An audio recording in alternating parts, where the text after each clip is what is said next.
investigation. Now to a new push for solutions this morning on the ongoing battle to reverse the harmful effects of climate change. Some of the world's top climate activists and leaders are meeting in Vienna right now for the Austrian World Summit. It's an annual conference aimed at promoting new ideas to combat the climate crisis. And it's part of the Schwarzenegger Climate Initiative created by former California Governor Arnold Schwarzenegger.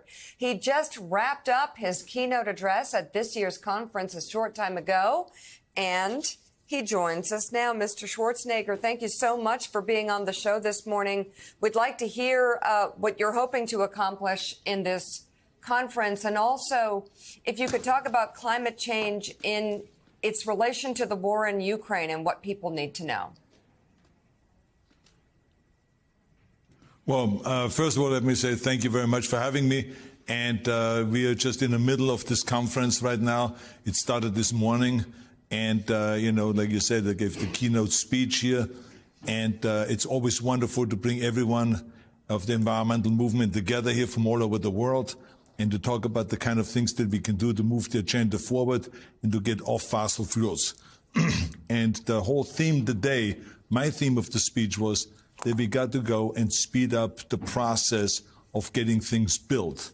And I'm not just talking about any kind of infrastructure, highways, freeways, tunnels, bridges, and all this kind of stuff, but I'm talking about green projects, infrastructure that has to do with energy, because there's thousands and thousands of projects that are being held up in America and that are held up here in Europe, which is through, kind of bureaucracy and lawsuits and papers and studies and all of this kind of stuff, all the crap that really holds things up for years and years and years. So it takes 4 or 5 years to get a green project built, like solar. It sometimes takes up to 10 years in Europe to get, windmills built. So the only way we can really replace fossil fuels, which is a killer, which kills 7 million people a year, is with renewable energy or nuclear energy, one or the other. But the bottom line is that we got to go and speed up the building process, because in America, we have 2,000 gigawatts of energy, clean energy,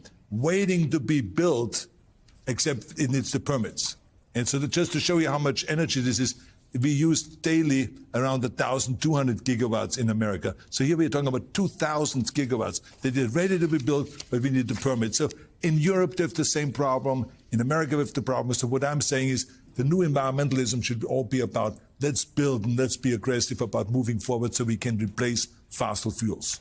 Governor, it's great to have you on the show this morning, since you are there with some of the leaders from around the world on climate change, the future of energy. What are some of the exciting ideas that you're hearing at the conference as you sit there today? There's so much going on in the world. It's clear where everything is headed. There are obviously some lobbies and some interest groups that are trying to slow down that progress for their own reasons. But what are you hearing there that gives you hope, gives you promise that we're headed in the right direction?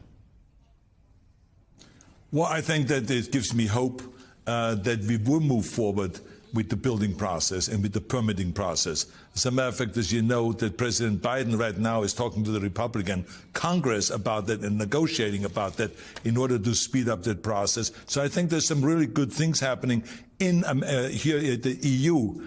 In Europe, they already moved forward and they already changed and reformed the process. So they're speeding up the process. So I think that people are hearing this in emergency loud and clear, because we are in an emergency. And an emergency means that you can't always just get everything perfect, but you can go and move forward. And that's exactly what I'm stressing to do. I called for new environmentalism. We understand that the old environmentalists and environmentalism kind of was afraid of building because it meant more pollution and more death and stuff like that. But this is the new environmentalism, where we have the technology now, and we know that, for instance, that solar and wind is much cheaper now than coal. So let's go and replace coal with those kind of elements, with this kind of energy. That's what I'm trying to do. But when it comes to technology in general, Joe, I think that it is really exciting when you see that in 2005, when we had the car show in Los Angeles, when I was governor, we had one electric car. Now we have, in the latest car show, we had over 50 electric cars. So now every car company in the world is building electric cars and hydrogen cars. So the technology is now changing really fast. There's all kinds of great things that are happening when it comes to technology. So if we fail, with this whole thing. It's not going to be a failure of technology and of innovation. It's going to be a failure of our inaction. Mr. Schwarzenegger, there seem to be climate conferences almost every week at the moment. Of course, there's the big UN one, the COP one. What is your gathering in Vienna adding to the equation? What do you bring to the table that perhaps others are not able to do? How can you move the political needle? Because it is a political needle, not a technological needle, as you've pointed out. What can you do that others can't? It's a communication needle. It's actually not a political, needle. It's a communication needle. As long as we talk about climate change, which most of the conferences do, and by the way, I have to say, it's great to have all those conferences all over the world. It's no different than when we promoted the fitness movement in the 70s. The more we talked about fitness and the more we talked about weight training and about cross training and all of those things, the more people got involved. And now, of course, exactly what I predicted then, that there will be eventually more, grocery stores and supermarkets than, more gymnasiums than supermarkets. That's exactly what has happened. It's all because, we promoted it and we talked about it for years. And the same is with this. We just have to talk about it. We have to have as many conferences, write as much about it, do speeches, and on and on and on. But the difference between our event is very simple. We talk about things that most people are afraid to talk about. We talk about the things that the mistakes that are being made within the environmental movement, like, for instance, communication. When people talk about climate change, it doesn't really mean anything to anybody. So you have to talk about what causes climate change. It's pollution. So let's talk about pollution. Everyone understands pollution. Everyone understands when you say there's health threats there. Like when I was governor of California, we talked about pollution and how many kids have asthma in the Central Valley in California. And that really connected with the people. Climate change didn't connect with the people. Pollution connected with the people. The threat of getting sick, their kids getting sick, them dying because of pollution. That's what connected. And that's how we were able to move and pass so many great environmental laws in California. So we want to do this worldwide. We want to let people know, try to communicate a little different, try to include in your dialogue pollution and about, fossil fuels and how that kills people, rather than just talk about climate. And everyone talks about climate, no one knows what the hell that is. So we got to communicate the right way. That's the most important thing. Any product that you have to communicate to the people, and you have to promote it and market it the right way. Governor, this is David Ignatius in Washington. You're there in Austria, literally almost next door. A frightful war is going on in Ukraine.